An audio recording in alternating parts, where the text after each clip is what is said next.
ये है पेटू राजा का गेम। आप देख सकते हैं एक आदमी को जो हाथ में बर्गर लेकर लगातार अपने मुंह में ठूस रहा है। उसकी स्पीड देखकर कोई भी हैरान रह जाए। बाकी लोग धीरे धीरे चबाकर खा रहे हैं, लेकिन ये जनाब सीधे निगल रहे हैं। इतनी तेजी से खाना देखकर उसके मुंह में छिपा एक माइक्रो एलियन तक दंग रह गया। सिर्फ 1 मिनट में उसने 200 बर्गर खा डाले और आराम से गेम जीत लिया। थोड़ी देर बाद जब उसने पानी पिया तो उसे उल्टी जैसा महसूस हुआ और उसके मुंह में एक फफोला बन गया। अब वो माइक्रो एलियन ज्यादा देर छिपा नहीं रह सका। वो झट से उड़ता हुआ बाहर निकल आया। खाने के पचते ही आदमी दौड़कर टॉयलेट पहुंचा। वहीं दूसरी ओर दूर बैठे माइक्रो एलियन एक अल्ट्रा ड्रोन से अगले कमरे में बर्गर भेज रहा था।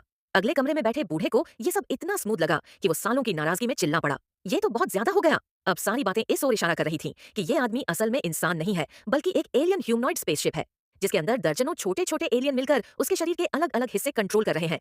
इस स्पेसशिप का कप्तान है बिग बियर। उनके ग्रह पर पानी की भारी किल्लत थी, इसलिए उन्होंने धरती पर एक सबमरीन भेजी जो समुद्र से पानी चुराने वाली थी। मगर वो सबमरीन गलती से धरती के एक सैटेलाइट से टकरा गई और सीधा एक छोटे बच्चे की फिश टैंक में जा गिरी। बच्चे ने उसे खिलौना समझ लिया। अब उस सबमरीन को ढूंढने के लिए बिग बियर ने ह्यूमनॉइड स्पेसशिप को धरती पर उतारा। हालांकि वो सीधा मिट्टी में धंस गया, पर उसे कोई चोट नहीं लगी। उसने तुरंत रफ्तार पकड़ ली और चलने की अजीब कोशिश करते हुए शहर की ओर निकल पड़ा।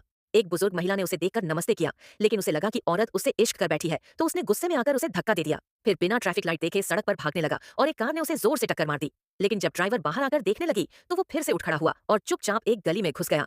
आगे क्या होगा जानिए अगली कहानी में।